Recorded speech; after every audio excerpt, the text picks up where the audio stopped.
জয় মা তারা, জয় মা তারা, জয় মা তারা। নমস্কার, আপনারা শুনছেন কালীকথা।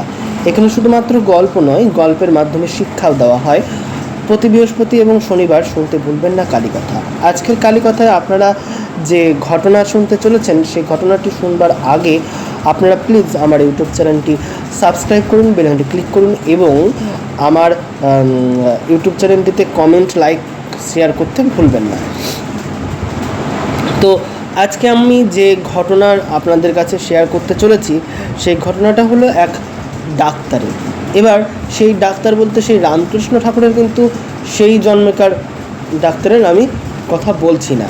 তিনি যখন দেহ রাখছেন তার আগে রামকৃষ্ণের এক ডাক্তার ছিলেন। তিনিও এমন ছিলেন যে ওই সায়েন্স মানতেন কিন্তু মূর্তি পুজো মানতেন না। পরে আস্তে আস্তে তিনি রামকৃষ্ণের মাধ্যমে মূর্তি পুজো শুরু করেন। তো সেটা নিয়ে পরে এক সময় একটা ঘটনা বলবো, কিন্তু আজকে যে ডাক্তারের ঘটনা বলছি সেটা নিয়ে আপনাদেরকে বলবার আগে একটা ছোট্ট কিছু কথা বলি। যে অনেক মানুষ মনে করে, শুধু সায়েন্স নিয়ে যারা পড়ে তারাই শুধু নয়, অনেক মানুষ মনে করেন যে ভগবান নেই, এই জিনিসটাই নেই। আচ্ছা, প্রতিনিয়ত আমাদের সঙ্গে কিছু না কিছু খারাপ জিনিস ঘটে, আবার ভালো জিনিসও ঘটে। আবার অনেক মানুষ দেখবেন এক মুখেই মিথ্যা বলছে, এক মুখেই সত্য বলছে। আছে তো, মিথ্যা সত্য যেমন আছে তেমনই বিপদ আছে, বিপদ থেকে বেরিয়ে যাওয়ার পথও আছে, তাই না? তো সায়েন্স তো এগুলো তো ধরতে পারবে কি পারবে না। যেমন ধরো, কোনো এক সময় আমার হাত ভেঙে গেল বিপদের কারণে। এবার সেই হাতটা আস্তে আস্তে ঠিক হচ্ছে কিসের জন্য? অনেকে বলবে তুমি ওষুধ খেয়েছো এইসবের জন্য, তাই না? কিন্তু ওষুধ খেলেই যে সব মানুষ সুস্থ হয় এমনটা কিন্তু নয়, হিতের বিপরীত হয় ওষুধ খাওয়ার পরেও। একটু ভেবেচিন্তে দেখবে। যারা সায়েন্স নিয়ে পড়ো তারা ভাবো যে ওষুধ খেলে সমস্ত কিছু ঠিক হয়ে যায়, কিন্তু এমনটা হয় না। ওষুধ খাওয়ারও একটা এফেক্ট পড়ে, তার ফলে একটা মানুষের অঙ্গেরও বিকৃতি ঘটে, ঠিক আছে? তো সায়েন্স অনেক কিছুই ধরতে পারেনি, যেটাই ধরতে পারেনি সেটাকেই বলেছে সেটা নেই। তো সায়েন্সের বাবা হচ্ছে ভগবান, সায়েন্সের নিচে কিন্তু ভগবান না, সায়েন্সের বাবা হচ্ছে ভগবান। কেন বলছি? ভগবানই নিজে সৃষ্টি করে রেখেছেন একটা মায়াজাল। সেই জালের মধ্যে থেকে আমরা কিভাবে তাকে ধরবো বা তাকে ছাড়বো, কিন্তু অথচ তিনি কিন্তু আমাদের মধ্যে দিন রাত বসবাস করছেন। তাকে শুধু খুঁজতে হবে, আমরা খুঁজতে পাচ্ছি না। তাই যেমন ধরো, আমি যদি সাঁতার কাটি, সাঁতার কাটলে আমরা কি করব? ওপরের কচুরিপানাগুলোকে আমরা সরাবো, তারপর সেই জায়গাটা পরিষ্কার করে তারপর আমি চান করব বা ডুব দেবো, সাঁতার কাটবো, এগুলো করব, তাই না? তেমনি আমাকেও এই উপরকার ময়লাগুলোকে, ওই কচুরিপানার সমান যে ময়লাগুলো আছে সেই ময়লাটাকে আমাকে পরিষ্কার করতে হবে, তারপর আমাকে ডুব দিতে হবে বা আমাকে সাঁতার কাটতে হবে, তাই না? তো অনেক মাইথোলজিক্যাল বা অনেক মোটিভেশনমূলক আপনাদের সঙ্গে কথাবার্তা হলো। এবার শুরু করছি আজকের আসল ঘটনাটি। এটা আমি এফবি থেকে পেয়েছি। কী ঘটনা? তো ঘটনাটি শোনো। বলছে, ভারতের একজন বিখ্যাত নামকরা হৃদরোগ বিশেষজ্ঞ নামে ডাক্তার শৈলেশ মেহতা থাকতেন বরোদায়। তার চিকিৎসা জীবনের একটি এমন অভিজ্ঞতার কথা বলেছেন যা তার জীবনে ভুলবার মতন নয়, এবং সেটি অনেক গভীরে চলে গেছে। সেই অভিজ্ঞতার গল্প তার মুখে আমরা শুনিনি।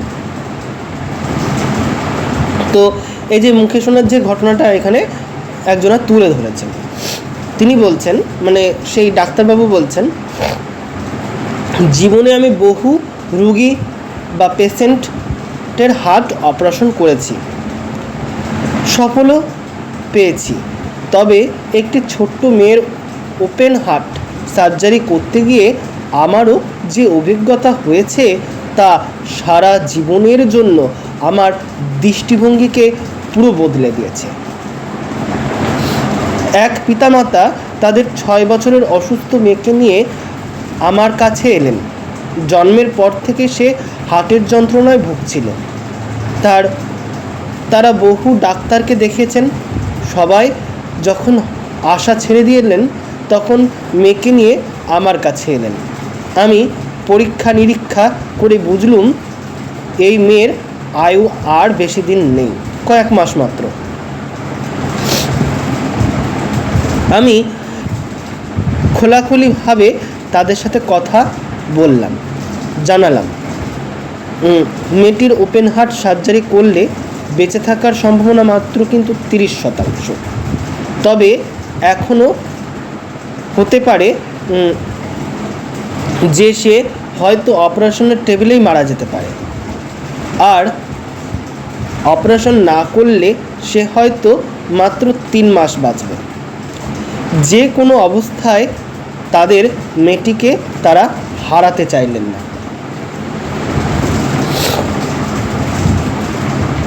তার কথা শুনে মেয়েটির বাবা মা অপারেশন করার সম্মতি দিলেন, যেন একবার শেষ প্রচেষ্টা তারা করতে চান।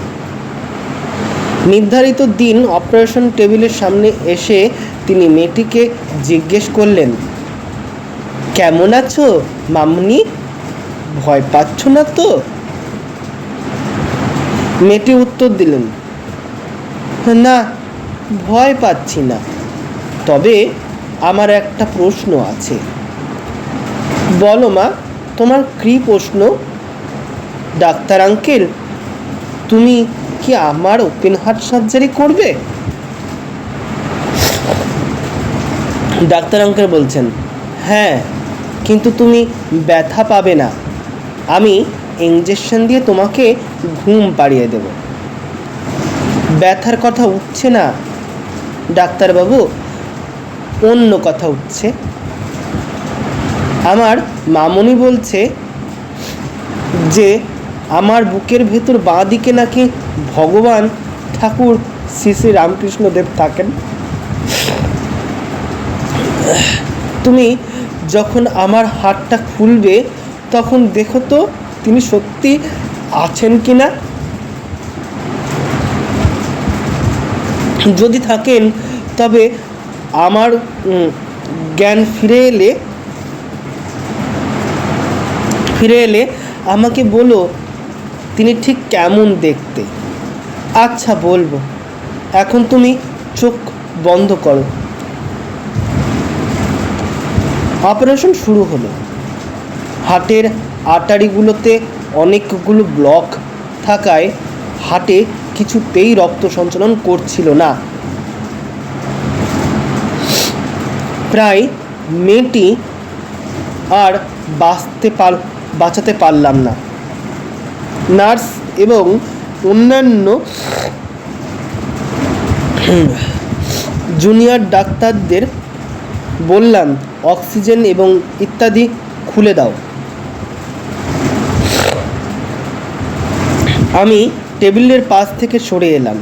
তখনই হঠাৎ মেয়েটির সাথে আমার কথাবার্তাগুলো মনে পড়তে লাগলো। সাথে সাথে আমার অপরাধ বোধ হতে লাগলো। আমি চোখ বন্ধ করে বললাম, হে ঠাকুর, তুমি তো সবই জানো। আশ্চর্য! তখনই জুনিয়র ডাক্তার বলে উঠল, হার্টে রক্ত সঞ্চালন করা শুরু করেছে। আমি দৌড়ে কাছে গেলাম। তারপর দ্বিগুণ উৎসাহ নিয়ে অপারেশন করতে শুরু করলাম। ব্লকগুলো খুলে গেল। সফলভাবে অপারেশন শেষ করলাম। বাইরে বেরিয়ে এসে হাসি মুখে উৎকণ্ঠা নিয়ে বসে থাকা মা বাবাকে বললাম, অপারেশন সাকসেসফুল। মেয়ে আরও 60 বছর বাঁচবে।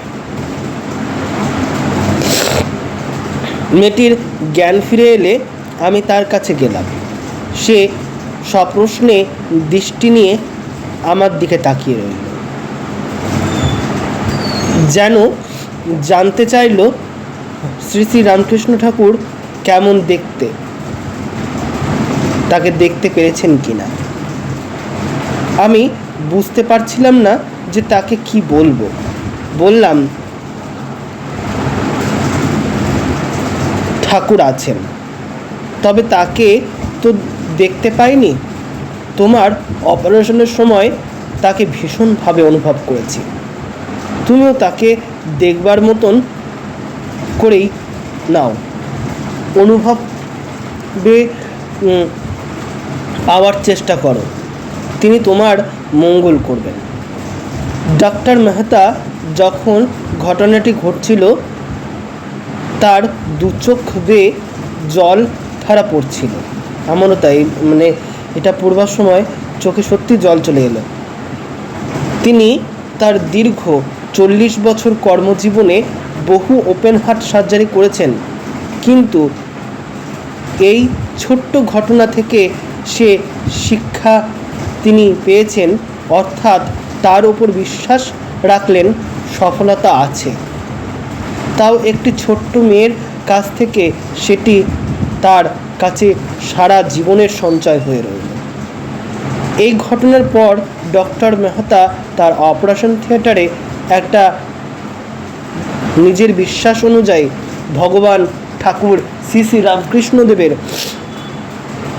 একটি ছবি বা ফটো টাঙিয়ে রাখলেন। যখনই তিনি অপারেশনে যান তখন সেই ঠাকুর শ্রী রামকৃষ্ণদেবকে তিনি প্রণাম করে অপারেশন থিয়েটারে যান।